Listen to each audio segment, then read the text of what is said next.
Gente, quem está feliz aí? Eu estava concentrado, Paulo. Eu estava ali concentrado. Aí você acabou com a minha vida. Chorei igual um bebê, cara. Realmente ver o que aconteceu, gente. O Flamengo fez algum gol aí. Saudações rubro-negras aos irmãos. Realmente ver o legado de um pai para o filho, ver o que a gente viu aqui hoje é lindo, é lindo. Ver os bravos e ter o prazer de chamá-los de amigos e ver fluindo o espírito da profecia nos dá esperança. Amém? Eu preparei um monte de coisa para começar falando, mas aí chorei, não sei mais o que eu vou falar. Eu sei o tema da palavra. Bom, quero começar agradecendo Douglas, Aval e toda a equipe pela amizade, por nos receber. Estou aqui com a minha esposa Jaqueline, Daniel, meu filho, Débora. E hoje nós fazemos parte da família de Zescope. Moramos em Bragança Paulista. E tem sido uma honra desenvolver amizade e aliança no que se refere ao serviço da missão de Deus. Antes de começar a falar, quero avisar o seguinte, que os 3 livros que eu escrevi, Não Apagueis o Espírito, que fala sobre o movimento do Espírito, o movimento profético, Princípios da Batalha Espiritual, que fala sobre fim dos tempos e luta espiritual, e Missão Apostólica da Igreja, que também fala sobre fim dos tempos e a estatura e a medida da igreja, a posição da igreja. Tá vendendo aí, está com desconto incrível, hein, gente? Então você vai lá, compra, está com desconto. E é o seguinte, quero avisar todo mundo aqui que tem uma promoção incrível. Você vai comprar lá e está com frete grátis. Você compra, você já leva, porque a gente está falando de batalha espiritual e um dos maiores principados que a gente está lutando no Brasil nesses dias é o frete. O pessoal compra um livro aí, às vezes o frete é mais caro que um livro, então já aproveita. E você que está assistindo online aí, você pode comprar, que também vai frete grátis para você também. Então é isso aí. E mandaram avisar que eu vou assinar todos que mandar aí, que o Senhor tenha misericórdia de mim. Então vai tudo assinado. Daqui a pouco eu vou estar lá também. E, bom, é isso. Meu nome é Fábio Coelho, eu sou legal e vamos que vamos.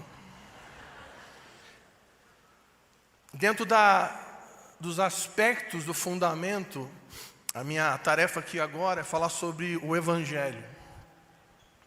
Nós vamos falar sobre o Evangelho de Jesus Cristo, a Boa Nova. Eu quero já começar dizendo o seguinte, que existem 2 profecias sobre o Brasil que me chamam a atenção há muitos anos.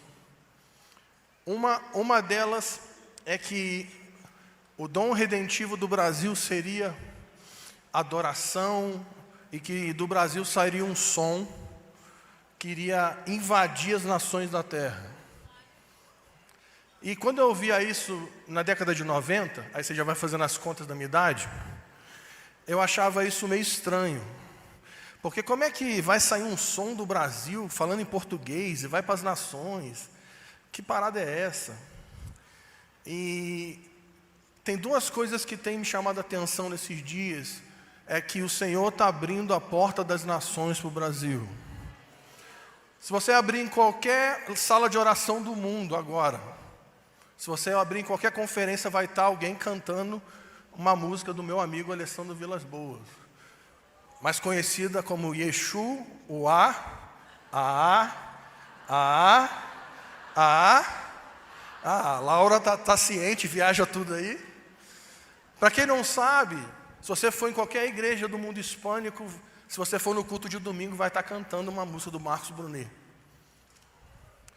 Existe um som que está saindo do Brasil e está invadindo as nações da terra. E tem uma segunda profecia, que é o que a gente quer falar hoje aqui, é que muitas pessoas falaram que no fim dos tempos o Brasil seria um celeiro de missionário para as nações da terra. E eu creio que nós estamos sendo preparados para esse cumprimento dessa palavra. E deixa eu te falar um pouco sobre celeiro. Celeiro, na minha perspectiva, não é apenas um lugar que prepara sementes para enviar, mas celeiro também é um lugar que vai abrir as portas para receber.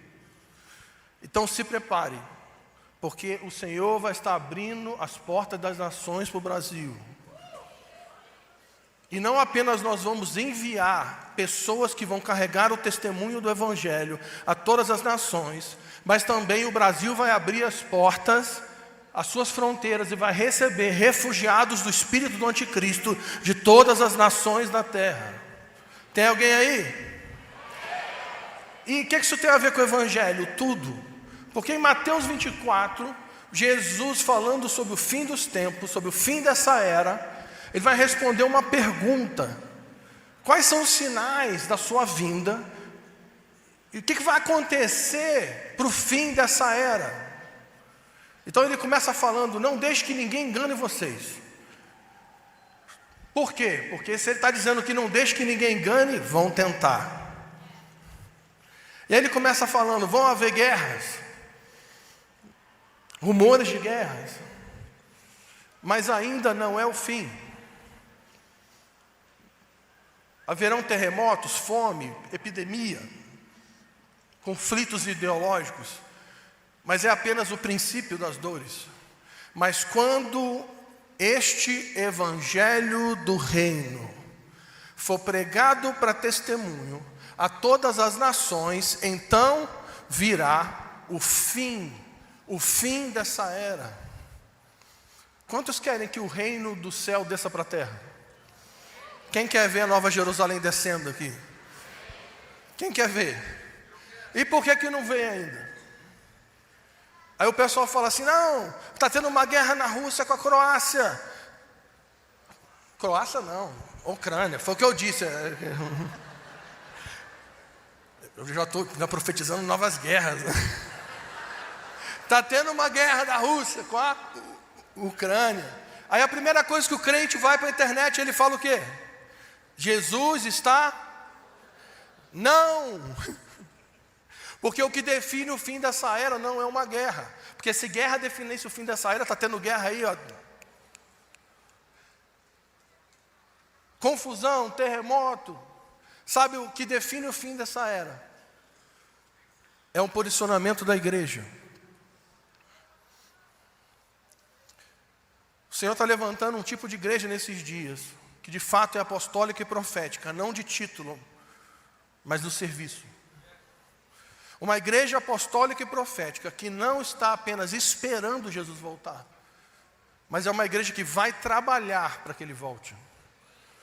Porque Ele disse que quando o evangelho do reino for pregado em todas as nações, então virá o fim. Jesus não veio ainda porque a igreja não cumpriu o seu papel. A pergunta é: quem quer dizer sim para o Senhor aqui? Uma das orações que eu mais faço nesses dias é: Senhor, não me deixe ficar fora daquilo que você está fazendo no mundo. Eu não quero assistir o reino vindo, eu quero fazer parte. Eu quero fazer parte de um povo que vai provocar a vinda do céu para a terra. Eu quero trabalhar para isso, e tudo que está sendo ensinado aqui hoje tem a ver com o posicionamento de uma igreja madura, a preparação de uma igreja gloriosa, e a pregação do evangelho faz parte disso. Mas aí fica a pergunta: se nós vamos para as nações e vamos pregar o evangelho, aí fica a pergunta: que mensagem é essa? Que evangelho é esse que devemos pregar? E eu quero começar dizendo que o evangelho é uma boa notícia. Você pode dizer isso? O evangelho é uma boa notícia. Evangelho é uma mensagem que fala da redenção do mundo. E o centro dessa mensagem é a pessoa e obra de Jesus Cristo.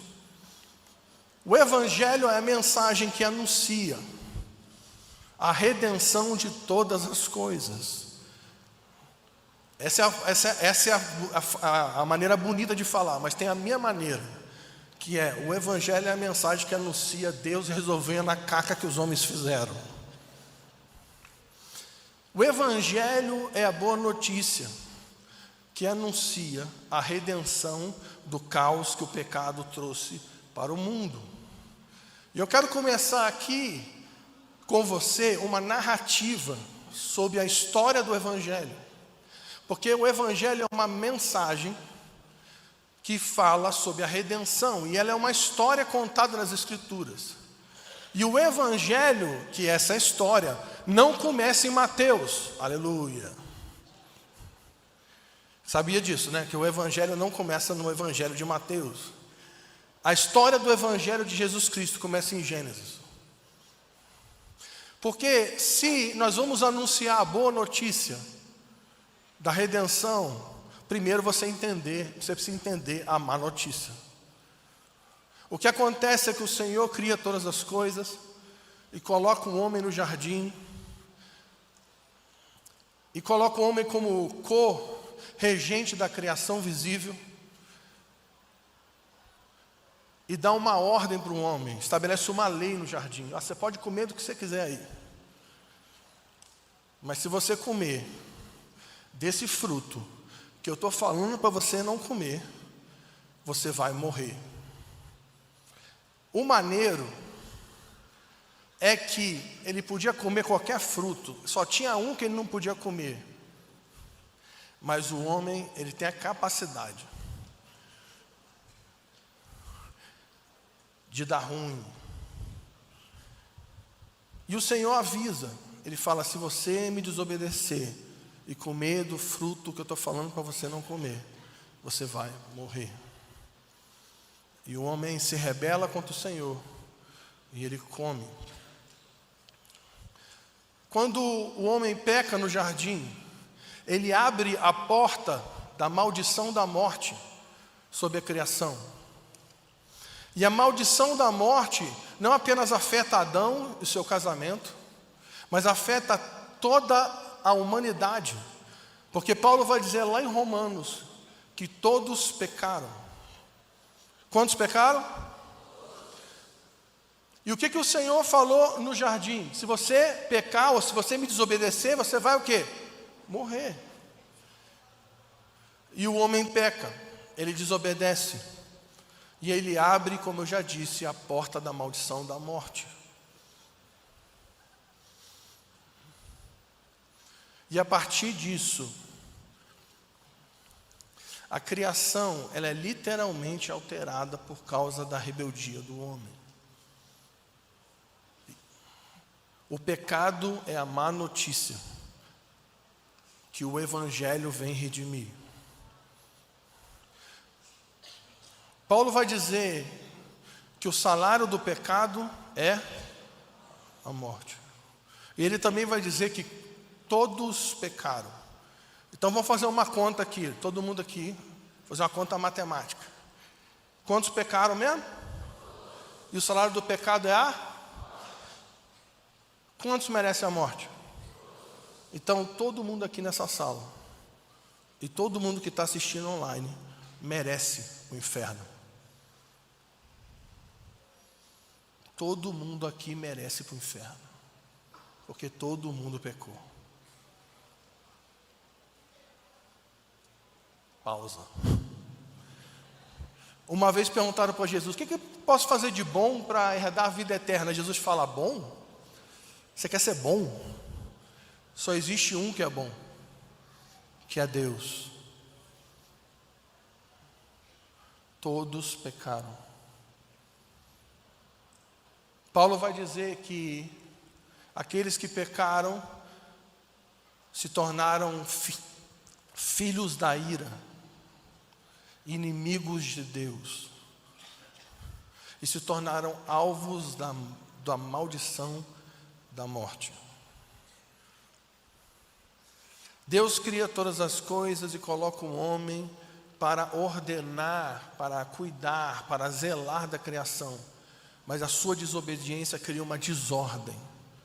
Tanto é que em Gênesis 3 ele vai dizer assim: maldita é a terra por sua causa, Adão, e por causa disso vão crescer espinhos e abrolhos na terra.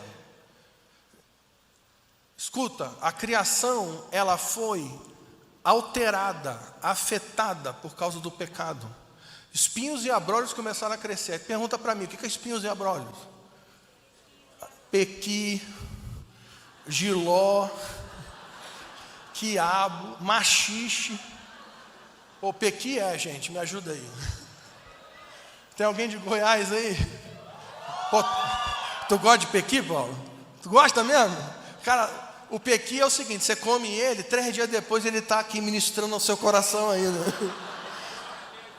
É remédio para a memória, né? Tem uns negócios que não dá. Mas brincadeiras à parte, a criação foi afetada. E começaram a acontecer coisas por causa da desobediência do homem. Ou seja, o homem abriu a porta da morte. Porque Deus avisou, você vai morrer se você me desobedecer. Deus não estava brincando. Escuta, às vezes as pessoas perguntam, por que existe uma criança doente de 3 anos de idade com uma doença terminal? Por que Deus fez isso com ela? Por que existe tanta maldade no mundo? Por que existe tráfico infantil? Por que existe escravidão sexual?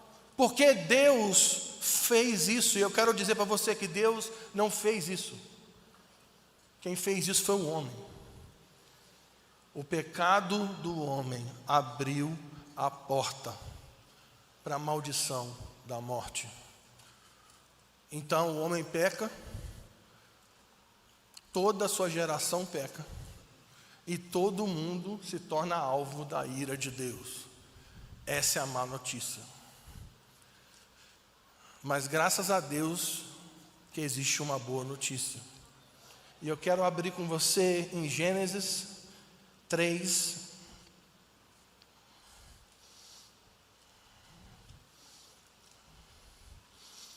Gênesis 3,15.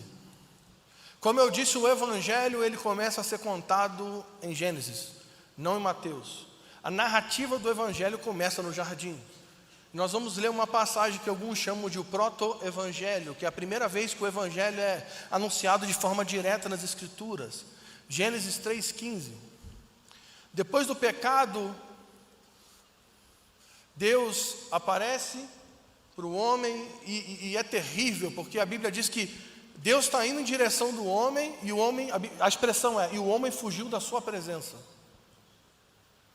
Olha que loucura, o homem tinha acabado de se rebelar contra Deus, e Deus estava indo em direção ao homem, e o homem estava fugindo de Deus. Aí fica uma pergunta, né? O pecado afasta Deus do homem, ou o homem de Deus? Então Deus está indo em direção do homem, caos estabelecido, morte, maldição. Então o Senhor ele faz um anúncio para a serpente, para Satanás. Em Gênesis 3,15 diz o seguinte: porém inimizade entre ti, o diabo, e a mulher, entre a tua descendência, a descendência de Satanás, e o seu descendente, e este lhe ferirá a cabeça, e tu lhe ferirás o calcanhar. Nesse momento, Deus anuncia a boa notícia. Deixa eu fazer uma pergunta técnica, escatológica aqui. Quem que arrumou a treta? Foi Deus ou foi o homem? Foi Deus ou o homem? O homem. E quem tinha que resolver? Um homem. Como é o anúncio que Deus faz? Deus iria erguer na terra o descendente da mulher, e este feriria a cabeça de Satanás. Ou seja, o descendente da mulher iria esmagar o resultado da obra satânica, todo o resultado do pecado. Quem é o descendente da mulher que esmagou a cabeça da serpente? Jesus. Agora tem um ponto aqui que é muito interessante, que é o seguinte: O descendente da mulher vai esmagar a tua cabeça, Satanás, mas você vai ferir o seu. Então vem comigo. O movimento que o descendente da mulher iria fazer para esmagar a obra de Satanás iria ferir o seu corpo.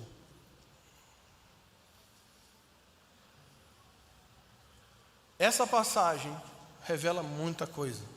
Primeiro, aqui é anunciado que Deus iria encarnar. Deus iria descer da mais alta posição.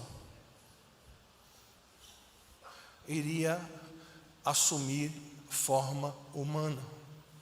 E não apenas humana, mas ele iria descer até se tornar escravo. Deixa eu dizer uma coisa para você. O homem arrumou a treta e Deus desceu do céu para resolver.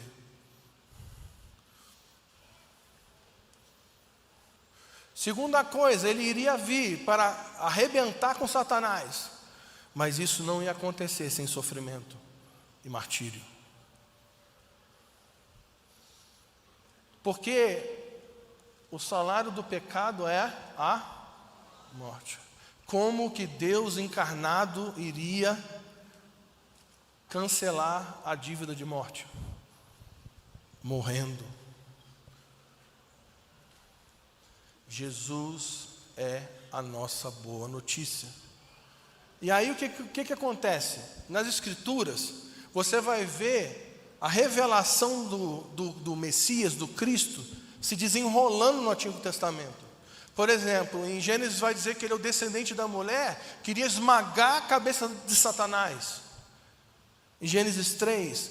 Já em Gênesis 12, em Gálatas também, vai dizer que o Cristo, o Messias, seria o descendente de Abraão, que iria abençoar todas as famílias da terra.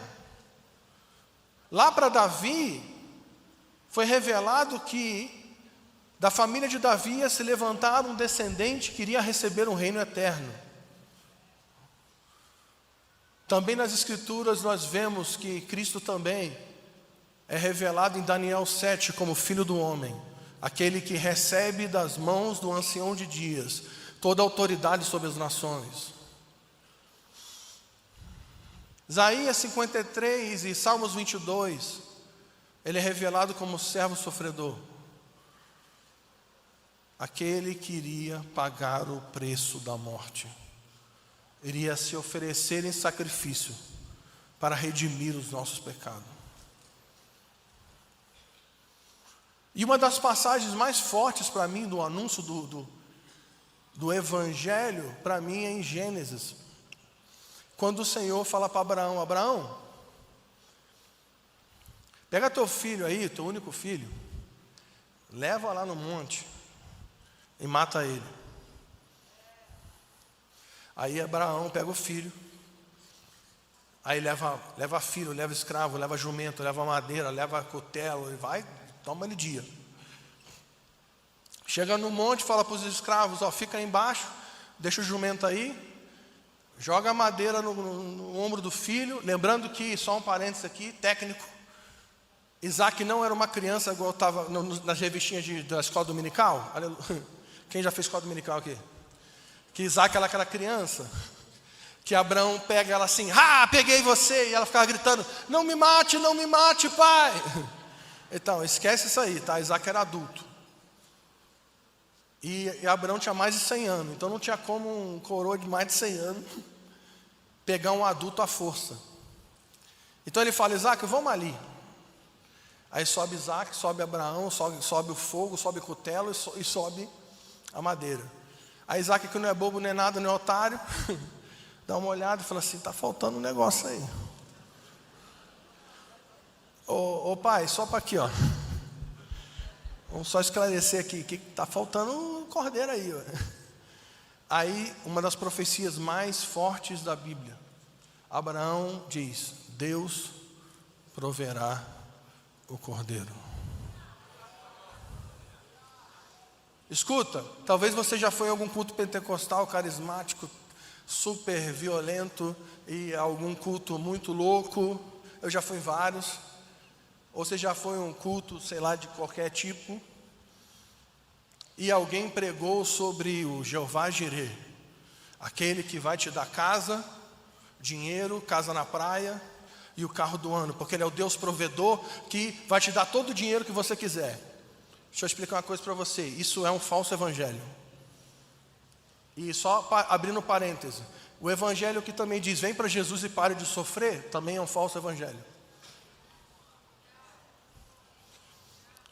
Quando Abraão fala que Deus proverá, não está dizendo que Deus vai prover dinheiro, filho.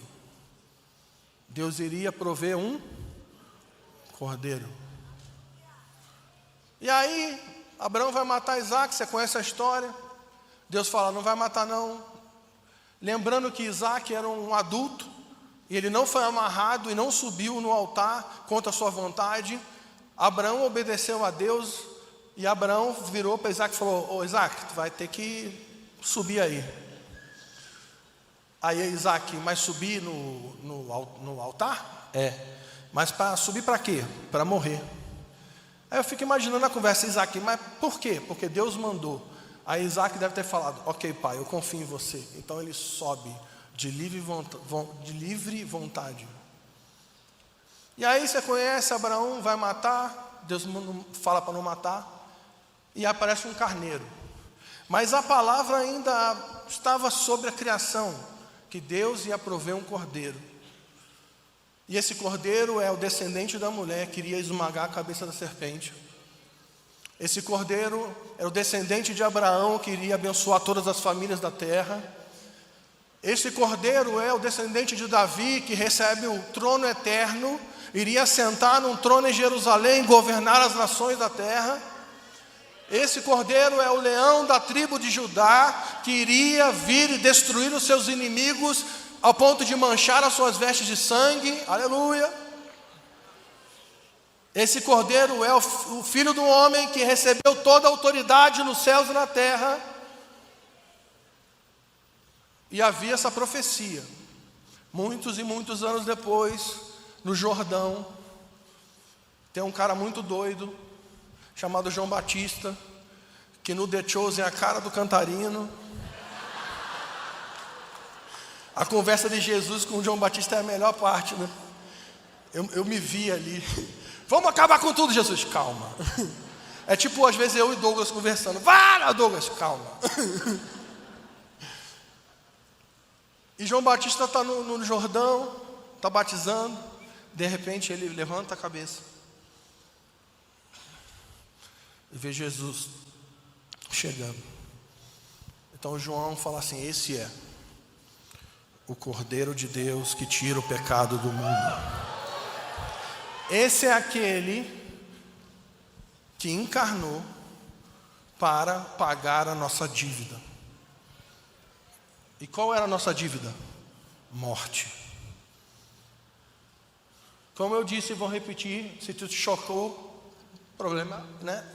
É seu, mas vamos... Vou repetir para ficar frisado. Ninguém aqui é bom. E todo mundo aqui merece ir para o inferno. Às vezes o pessoal fala assim, mas Deus salva alguns, não salva outros. Querido, se Deus quisesse mandar todo mundo para o inferno, isso seria justiça. Todo mundo aqui pecou.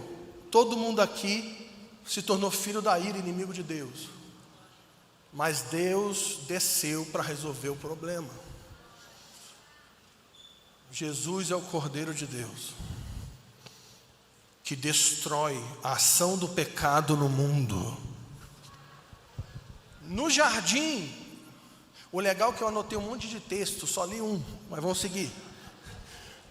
No jardim, quando o homem foge da presença de Deus, você vai perceber que ele foge por causa da vergonha e do medo, porque o pecado abre a porta para a maldição da morte. A maldição da morte leva o homem a se tornar escravo do medo, e por causa do medo o homem foge da presença de Deus. Qual que é a maneira de Deus para encobrir o medo e a vergonha de Adão? Matando um animal e cobrindo ele com vestes. Deixa eu fazer uma pergunta para tu.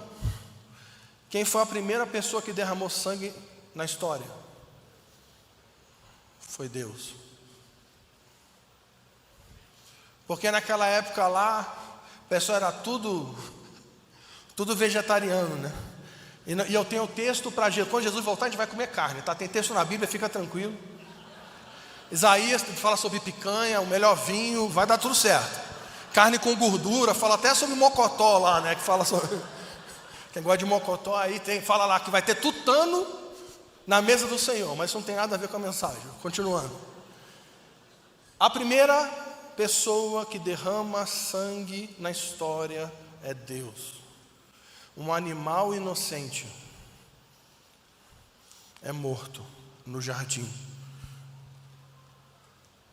E um sangue inocente é derramado para cobrir a vergonha e o medo de Adão. E Deus anuncia: é assim que eu vou resolver o problema. Jesus, ele não encarnou para andar sobre as águas, mesmo que isso deve ter sido muito legal.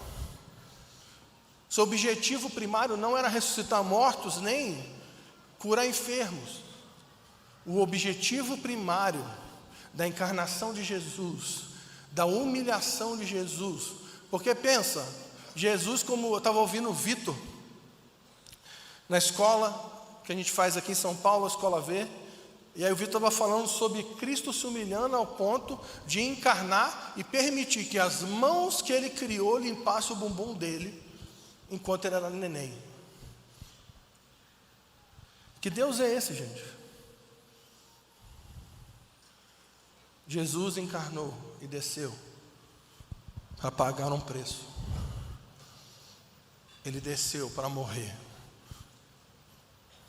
porque nós éramos filhos da ira, merecedores da morte. Mas Cristo é a nossa boa notícia. E eu quero ler uma passagem aqui, e te convido a rabiscar a sua Bíblia agora. Já foi lida Efésios 2:1, que diz o seguinte: Ele vos deu vida, estando vós mortos em vossos delitos e pecados. Então, querido, você estava morto. Olha para alguém e fala assim: tu estava morto. Nos quais andaste outrora, segundo o curso desse mundo, segundo o princípio da potestade do ar, o espírito que agora opera nos filhos da desobediência. Olha para outra pessoa e fala assim: tu era escravo do império de Satanás.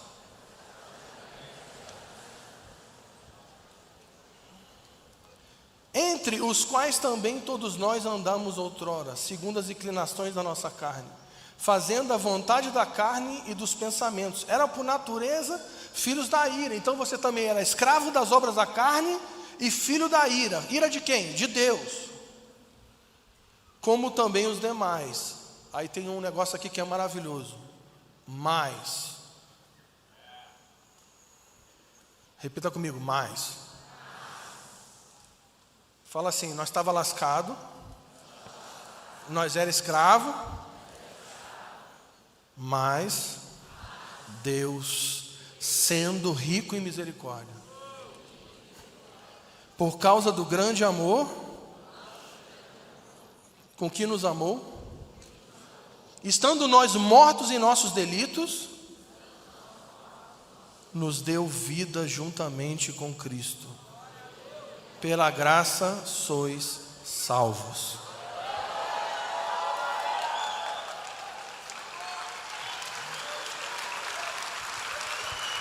Senhor Jesus, nós te damos graças nessa tarde. Agora, vem comigo. Cristo subiu o madeiro e se fez maldição em nosso lugar, para nos salvar da escravidão da morte, da escravidão do pecado, da escravidão da carne e da ira de Deus. Deus nos salvou dele mesmo. Porque não se engane, o lago de fogo, onde Deus vai lançar os rebeldes, é o fogo de Deus, não é o fogo do Satanás, não. Na verdade, o mesmo fogo que queima no lago de fogo é o mesmo fogo que queima nos olhos de Jesus. O fogo é o mesmo. Porque Deus é fogo consumidor. Tem alguém aí? Mas eu quero terminar anunciando o seguinte: Cristo subiu no madeiro, e como já falamos aqui, levou sobre si as nossas dores e enfermidades, e Ele foi ferido por nossa causa, e por causa das suas pisaduras, das suas feridas, nós fomos sarados. Mas isso requer uma postura, porque aquele que recebe o Evangelho pela fé.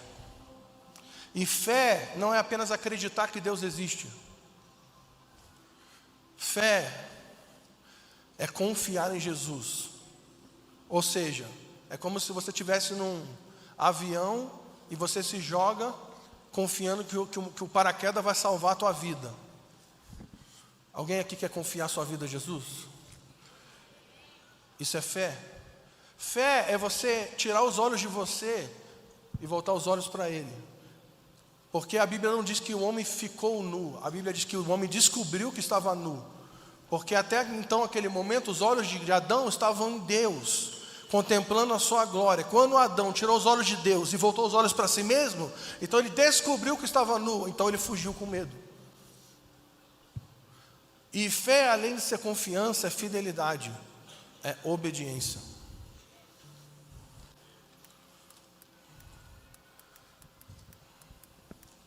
Então eu quero dizer o seguinte: a mensagem do Evangelho é a mensagem mais importante que nós precisamos carregar nesses dias, porque é a mensagem dos evangélicos.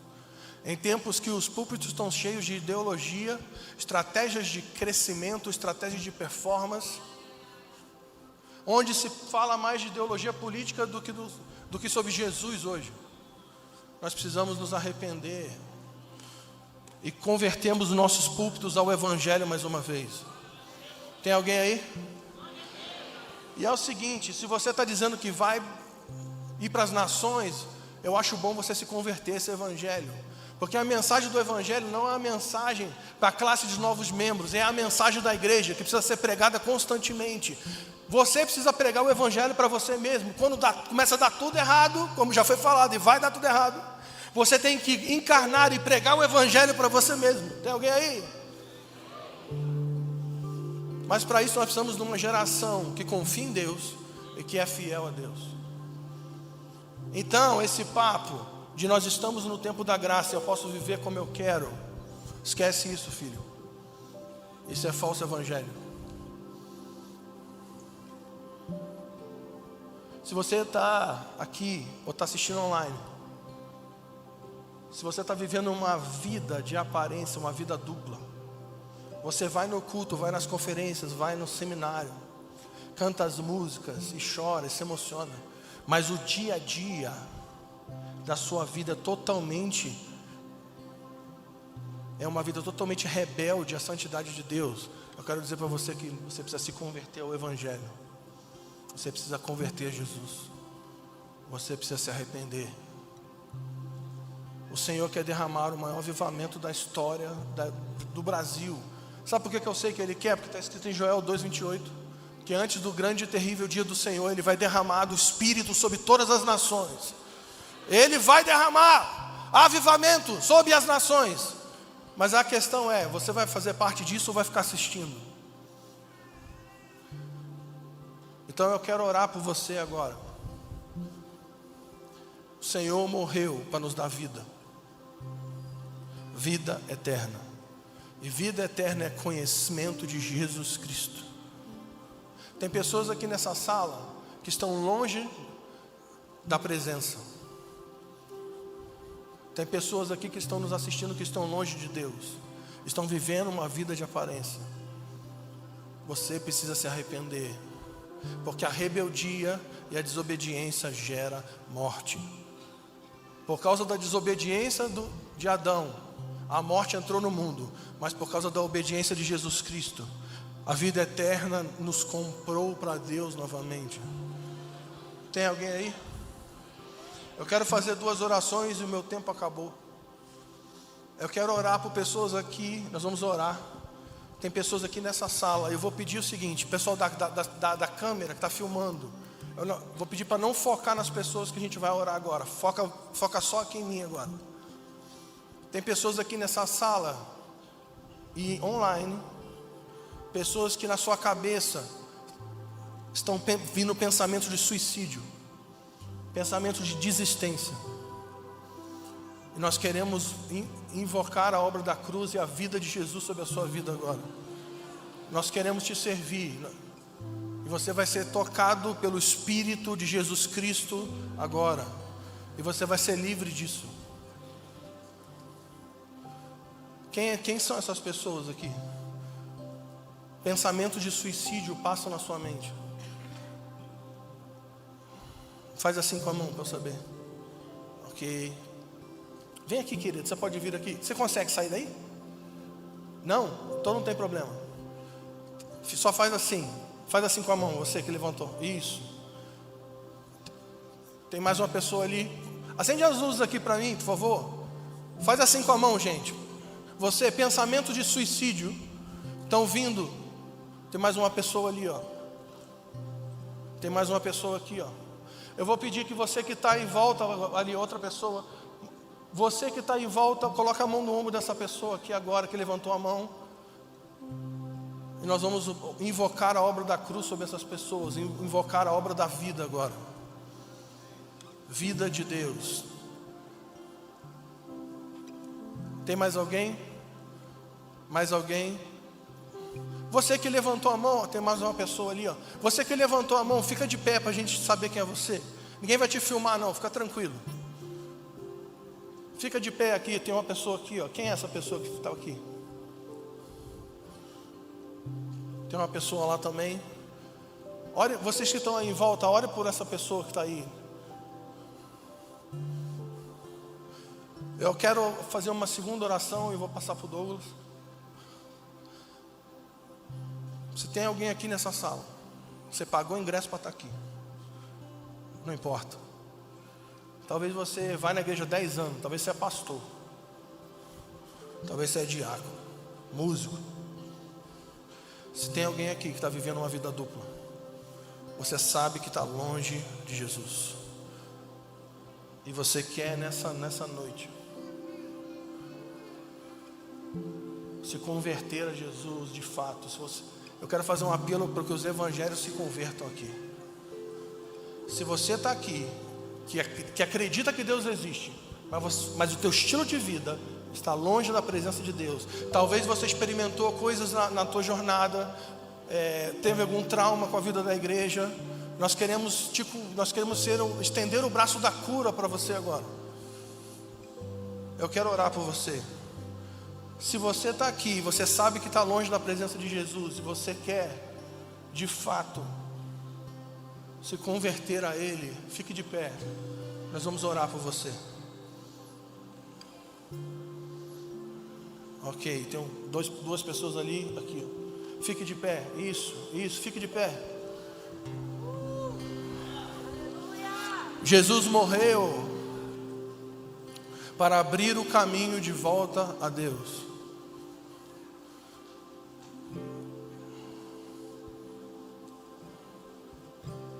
Tem mais gente. Se você está assistindo online, vai ter um link aí, Família On, você clica aí, alguém vai entrar em contato com você.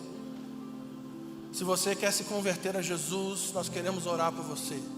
Vou repetir, se você está aqui nessa sala, e você sabe que você está fugindo da presença de Deus, Deus está atrás de você, nós queremos estender a mão da família de Deus para você nessa noite.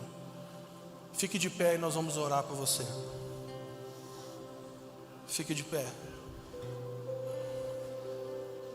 Fique de pé.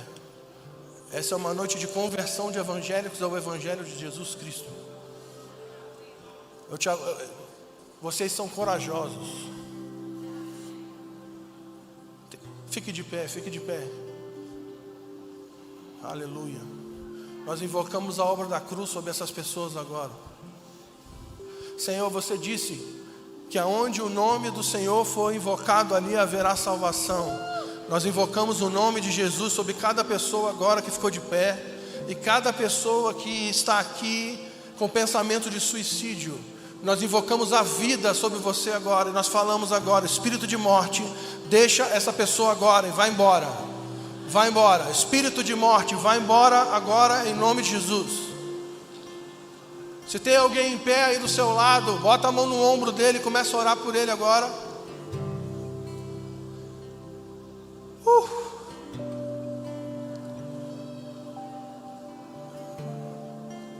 Comece a orar por ele agora.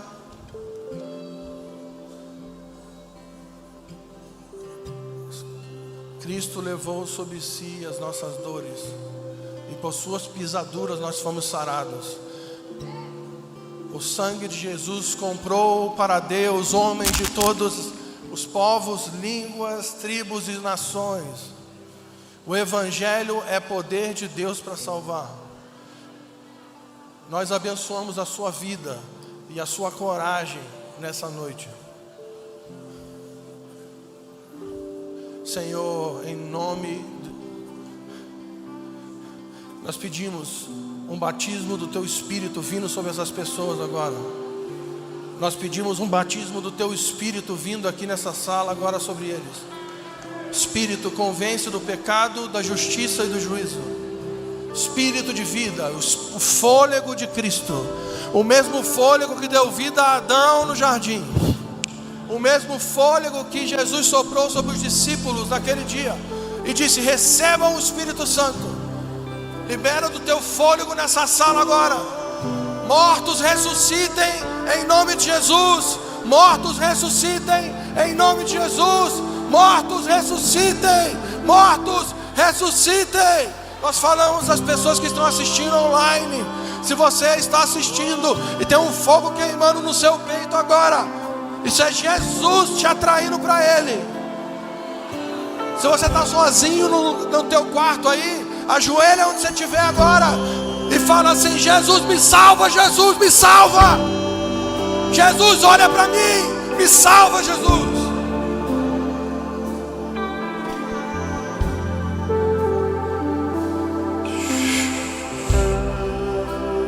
Eu falo agora: espírito de morte, vai embora.